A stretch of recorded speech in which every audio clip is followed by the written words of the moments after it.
All praises, honor, and glory unto Yahweh, Basham Yahweh, Basham Racha, Kwadash, double honors to the elders and the apostles of the Great Millstone, and salutations to all the sincere Kem.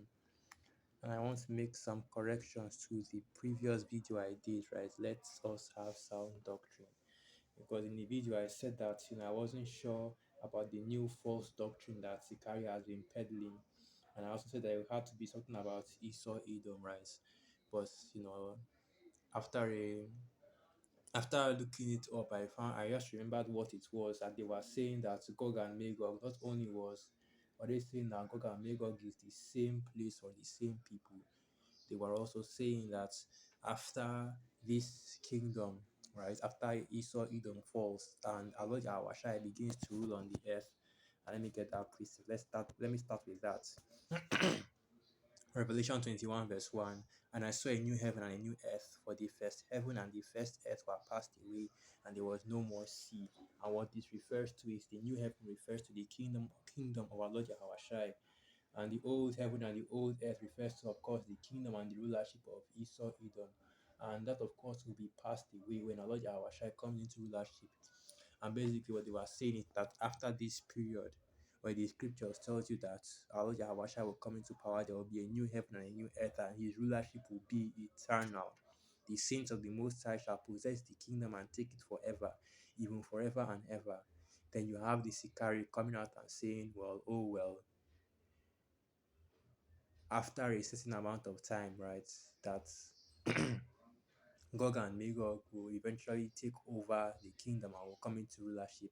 And I think the Sikari, and don't quote me on this, this is probably another thing that I'll have to now come back again to correct, but don't quote me on this. And I believe the Sikari also have that doctrine that says that the kingdom of our Lord Yahweh is not going to be an eternal kingdom, that eventually, one of these nations is going to rise up and take over, right? Which is going off because even the scriptures tells you that affliction shall not rise a second time. Let me get that precept. So this is the book of Nahum 1 verse 9. And this is a message to the members of Sicari, of course. What do ye imagine against Yahweh?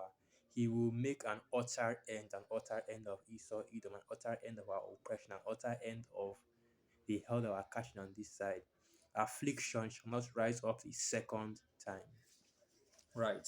And they are pushing this ideology that, oh, well, there will actually be another kingdom to rule after our own, after the kingdom of our Lord Yahushua, and there will be another kingdom that will be our, that's, I don't know whether they say that it will either take over or be allowed to rule during the kingdom of our Lord Yahushua, which of course they said Gog and Magog, which as each, if you know the scriptures, you know that Gog and Magog is the same place, same people, right? It's just, the reason I just says Gog and Magog is the same way as Esau, Edom, right? Esau and Edom, right?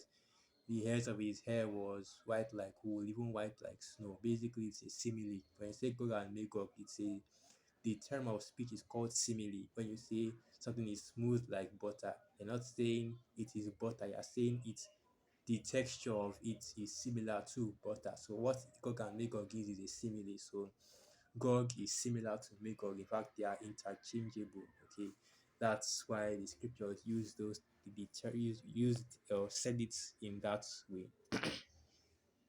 But that's not what we are focused on. What we're focused on is what they are actually saying by saying that, oh well, this Gog and Magog kingdom will rise up eventually and take control and rule. Right, that's basically what they are saying. And I've already really said what they were going into that well. This new kingdom that's coming, that's what's going to happen, right? This new kingdom that's coming, that's eventually that's Gog and Magog will be raised up, and that's because they are seeing, the advances that Russia right now is making, against the West, and it's the same idea. It's the same thing that a lot of these conservative right wing types in Babylon the Great have been saying about China, that oh, China is coming out on top, China is beating out the US in this and that and that and this. But what you have to realize is that the world is a stage, okay? The world is a stage, and you have all these nations, they are all fighting, they're all laboring for the same interest. They're all pushing the same agenda, right? This is all just a stage. Eventually, something is going to happen that will push even Russia to the background as well. Another nation will rise up and start throwing its weight around, and people will also start saying that, oh, this nation is looking like it is going to be the next major power as well. Just constantly cycles like that. But eventually, at the end of it all, it will be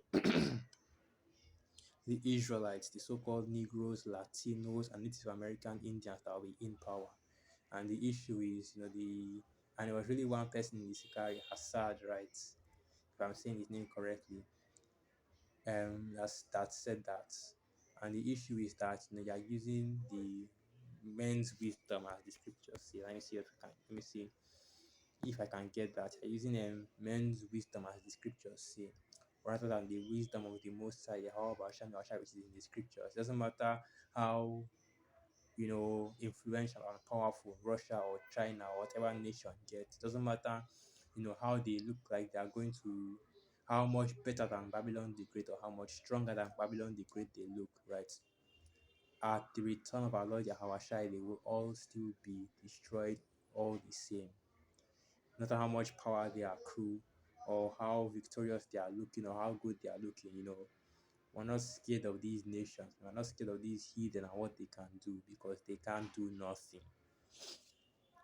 So let me close up with this precept. 1 Corinthians 2 verse 12. Now we have received not the spirit of the world, but the spirit which is of the Most High, Yahweh Basham Yahshai, that we might know the things that are freely given to us of the Most High. That's basically that right there. Not the spirit of the world, but the spirit of the Most High, Yahweh Basham Yahshai. And that is what you should be dealing, dealing, dealing. So like yeah, dealing in. Okay, so with that, I'll end the video right there. Once again, all praises, honor and glory unto Yahweh Basham Yahshai Basham Rakakwadash Wa Abad Baba Shalom.